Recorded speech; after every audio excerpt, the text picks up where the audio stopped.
문학으로 만나는 삶의 이야기들이 잔잔한 감동으로 찾아가는 김은자의 행복한 문학, 김은자 시인입니다.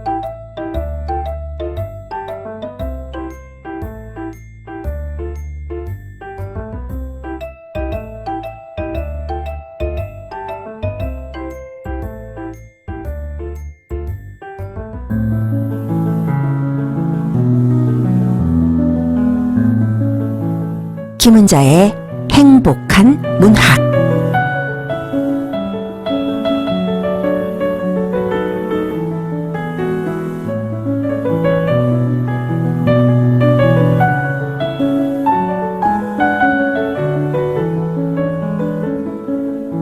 아침이면 창문을 통해서 들어오는 햇빛의 강도가 좀 달라진 것 같기도 하고요. 어딘지 모르게 약간은 따뜻해진 바람이 느껴지는 것 같기도 하고요. 그런 3월의 첫 주입니다. 3월의 바람 속에서 여기저기 보이지 않게 꽃을 피우는 것들 얼마나 사랑스러운지요. 문득 돌아보면요, 돌틈 사이에 크로커스가 보랏빛으로 피어나고 무심한 어깨를 툭 치는 것 같아서 옆을 바라보면 나무들이 잎을 옹굴게 키워가고 있고요. 추운 겨울을 막 지나와서 그럴까요? 이 즈음이 되면요, 일을 하다가도 갑자기 멍해지면서 먼 산을 바라보는 눈들, 먼 산을 바라보면 아득히 피어오른 아지랑이가 겨우내 힘드셨죠? 봄이 거의 다 왔습니다.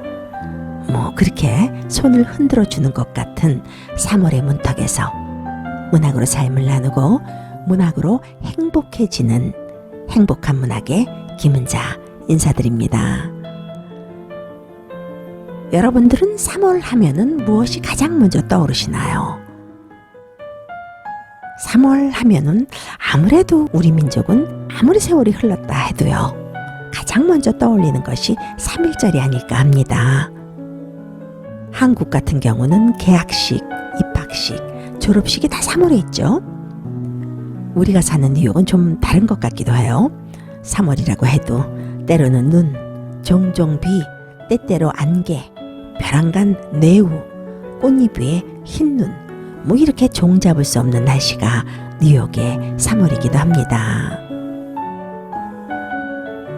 박목월 시인의 3월로 건너가는 길목에서 라는 시귀가 떠오르네요. 2월에서 3월로 건너가는 길목에는 끊임없이 종소리가 흘러오고 나의 겨드랑이에 날개가 돋아난다 라는 시귀요. 희고도 큼직한 날개가 양 겨드랑이에 한 개씩 돋아난다 라는 시귀요. 그러게요. 뭔가 좀 달라지는, 좀 달라져야 할 것 같은 그런 3월입니다. 서로 조금은 더 따뜻할 필요 있고요. 조금은 더 행복해질 필요도 있고요. 그래서 또 오늘도 달려보겠습니다.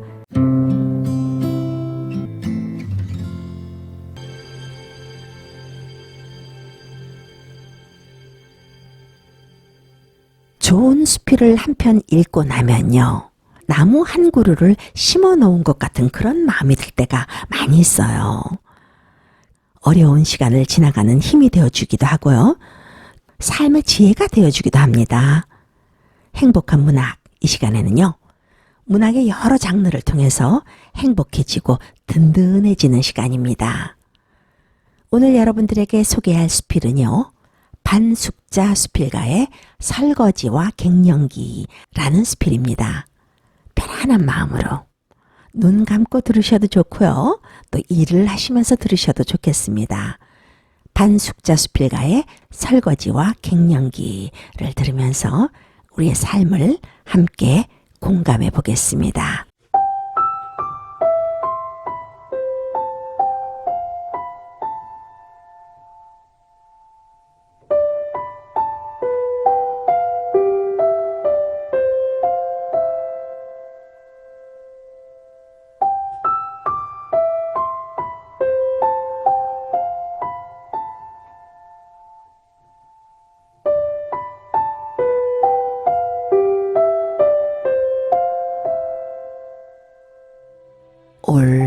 가을로 접어들면서 눈이 침침해지고 무릎께로 찬바람이 시실세실 파고들더니 오늘 아침에는 흰머리를 서너 개 뽑아냈다. 나도 벌써 그렇게 되었는가. 문득 거울을 들여다보니 세월이 긋고 간 주름살이 눈가를 어지럽힌다.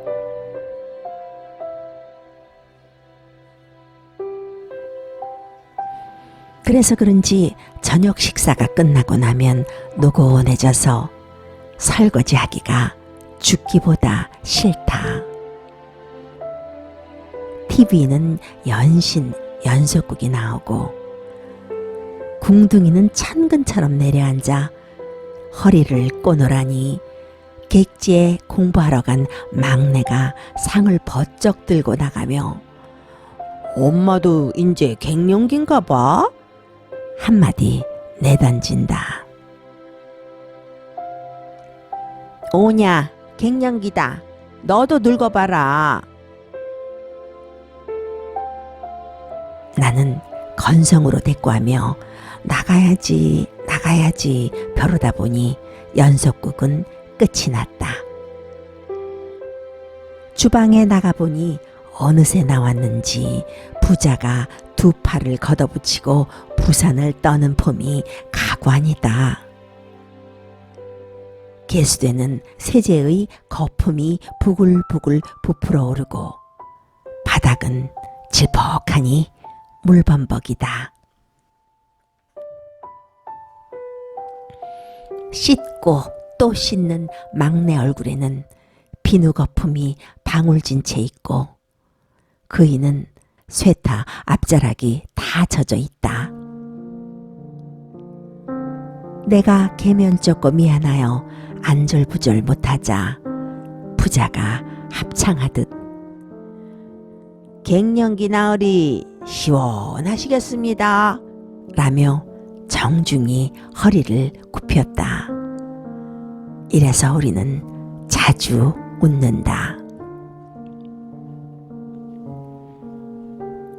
남자만 많고 여자는 나 한 사람뿐인 우리 집은 객 지나간 아이들이 모두 모이면 주방은 시장 바닥이다. 사실 도와주는 것이 아니라 더 일손만 더뎌지는 게 사실이나 그 효심이 가상하여 나는 일부러 감지덕지 하는 것이다. 이 아이들은 피붙이도 살붙이도 사실은 아니다. 다만 정 붙일 뿐. 새엄마라는 어설픈 자리에서 작은 물고기가 영유하듯 안간힘 쓰며 살아온 지난 10여 년. 그 사이 철부지 아이들이 의젓한 젊은이들로 변한 모습도 대견하지만 언제나 부족한 엄마를 이해하고 사랑하려고 애쓴 마음들이 무한정 고마울 뿐이다. 타인의 자리라는 것이 얼마나 피곤하고 불편한 자리였던가. 몇 년 전 담석을 수술할 때였다. 그때 셋째 아이가 고 3학년이었는데 학교에 가서 앉아있으면 아픈 엄마의 모습이 어른거려 수업이 안 된다고 했다.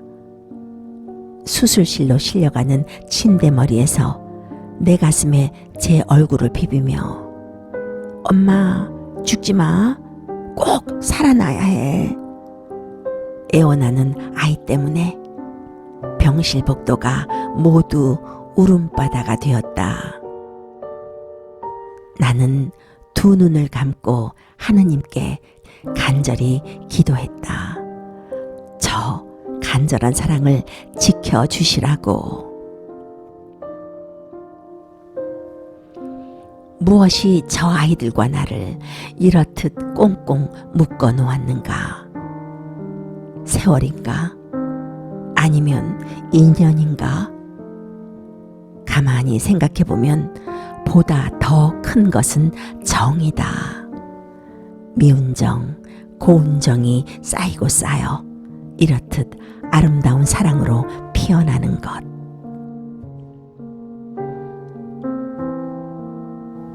생사를 거는 분만의 진통 없이, 진자리 마른 자리 가려준 일도 없이 나는 이들을 위해 모종으로 해준 것이 하나도 없다.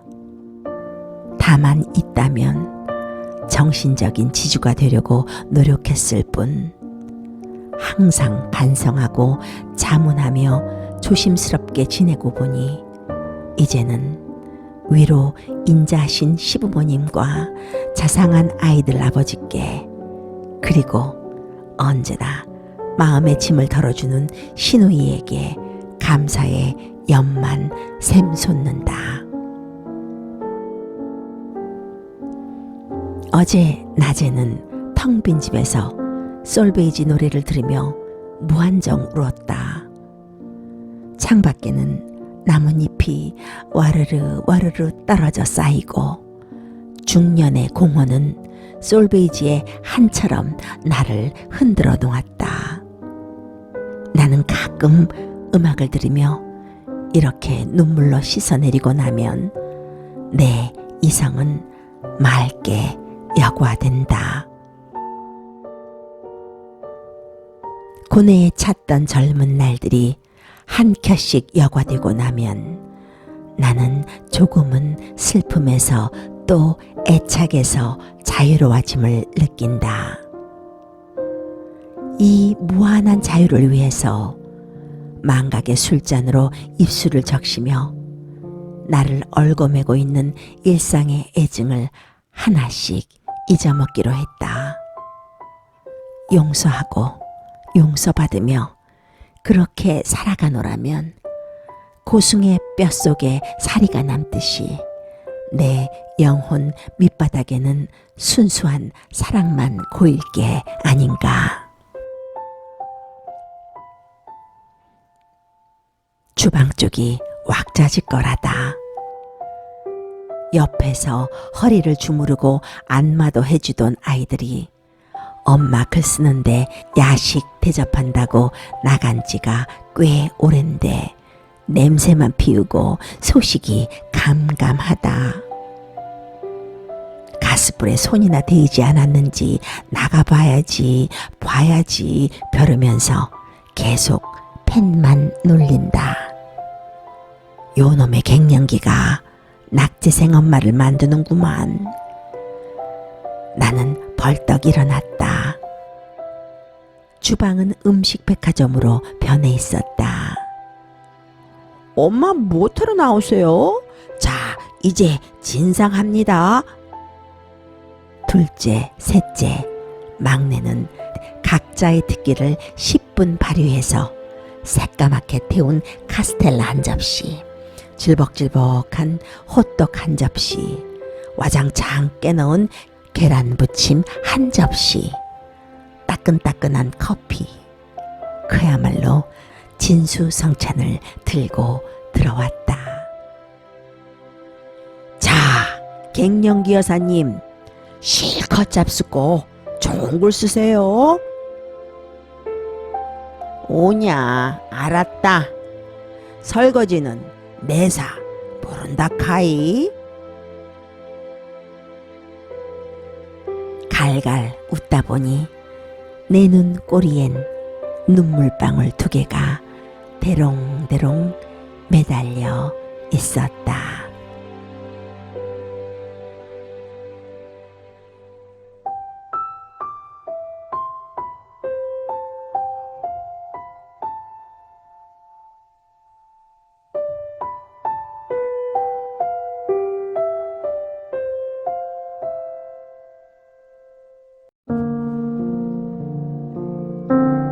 좋은 거 하나 배웠네요.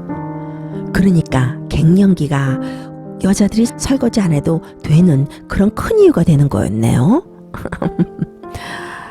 엄마의 갱년기를 이해하고 살뜰히 살펴주는 아들 또 남편, 그 가족들의 사랑이 엿보이는 그런 글입니다. 몸으로 낳은 자식도 아니라고 하는데요. 정말 뭐가 그들을 그렇게 꽁꽁 묶어 놓았을까요? 작가는 그래서 이렇게 말하고 있죠. 이 서로를 끈적끈적하게 묶어 놓은 딱 한 가지는 정신적 지주가 되려고 노력했던 것 단 한 가지라고요. 정신적 지주라.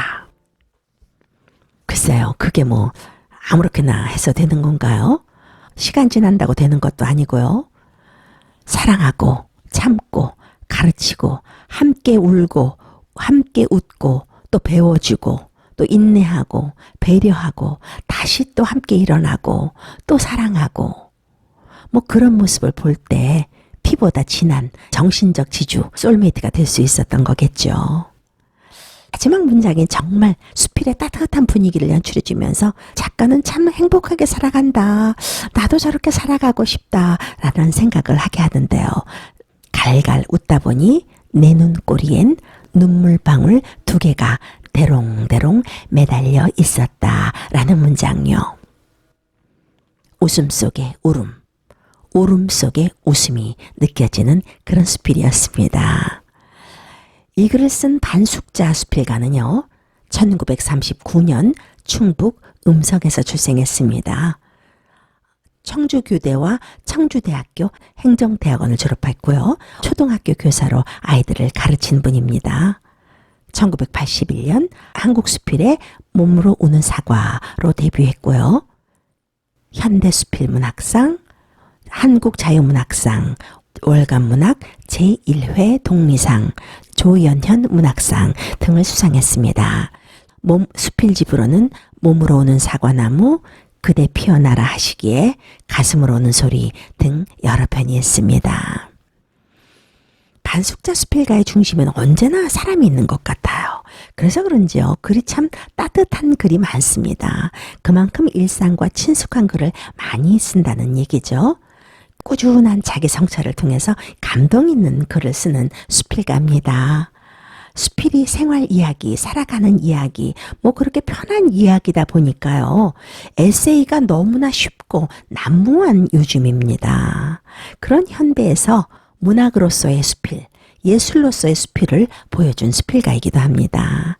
그 여성만이 가질 수 있는 그 예리한 통찰력, 직관력, 그런 것들이 반숙자 수필에서 느껴집니다. 품격 있고 격조를 갖춘 그런 글을 쓰는 수필가입니다. 수필 읽으면 참 좋죠. 시와 달리 소통이 편하고 바로 가슴으로 와닿는 것이 수필이 아닌가 해요. 네. 참 물론 우리의 머릿속에는, 우리의 기억 속에는 슬픔의 골목, 행복의 거리, 분노의 운동장, 뭐 여러 가지들이 있습니다. 그런데 이 수필의 본질은요, 그런 일상이 그 인상이 되게 해야 되는 거고요. 그런 풍경이 절경으로 만들어줘야 되는 거고요. 단지 경험이 아니라 그 경험이 체험이 돼서 모사가 아니라 묘사로 태어나야 하는 거거든요. 지식이 있어서 되는 것도 아닙니다. 그 지식이 인식이 또 돼야 돼요. 감성과 지성이 조화로서 이루어지게 하는 그런 수필이 좋은 수필이라고 할 수 있겠습니다. 그런 면에서 반숙자 수필가는 참 좋은 수필 많이 쓰는 작가예요. 감성과 지성이 참 아름답게 조화된 천자연적 같은 그런 수필이었습니다. 오늘 읽어드린 글에서는 참 따뜻한 풍경이 있어서 좋네요. 이 자신의 몸으로 난 자식은 아니지만 하나로 꽁꽁 가족으로 묶여있는 모습, 아프지만 서로 보듬어주면서, 부족하지만 좀 메꿔주면서 그렇게 살아가는 모습이 참 좋아 보입니다. 이 글에서도 그렇지만요, 동포사회 여성분들, 지금 갱년기로 고생하는 분들에게 참 좋은 글이 될 것 같기도 해요. 갱년기는 여성이 겪는 제2의 사춘기라고도 하던데요. 사춘기 때 몸이 여성으로서의 삶을 준비하는 과도기라고 하면, 갱년기는 어떻게 보면 아이를 다 낳고 갈무리를 준비하는 제2의 과도기입니다.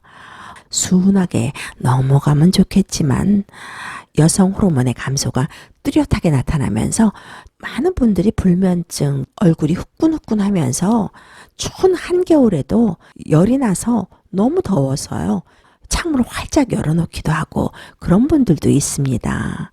호르몬 장애뿐만이 아니라 기억장애, 감정장애 그런 것들이 생겨서 참 힘든 때이기도 한데요. 어떤 분은 갱년기를 치르면서 온 가족을 다 잡는 사람도 있더라고요. 그 시기를 잘 넘기는 것도 삶의 큰 페이지를 잘 넘기는 것이기도 하겠습니다. 남자분들도 갱년기가 없는 것은 아닐 겁니다. 남자분들은 그 시기를 사축이라고 하던데요. 수필 한편으로 갱년기를 잘 이겨내고 갱년기에 온 가족이 더 따뜻한 사랑을 주고받는 가정의 모습을 풍경처럼 지켜봤습니다. 참 수필은요, 독자가 읽으면서 즐거움만 갖는 것이 아니라 의미 있게 사고하도록 해주는 것 같습니다. 체험에서 나오는 고백적인 문학이 수필인데요. 참 매력 있는 장르가 수필입니다. 어떻게 여러분들 행복해지셨습니까? 마음이 좀 따뜻해지셨는지요? 설거지 하기 싫거나 그럴 때요. 나 지금 갱년기인데 하는 것도 좋을 것 같은데요. 뉴욕의 날씨 참 짓궂습니다. 올해는 눈이 많이 오지 않아서 이렇게 잘 지나가나 보다 했는데 말입니다. 3월 딱 들어서니까 눈이 많이 내렸어요. 또 이렇게 쌓이기까지 했는데요.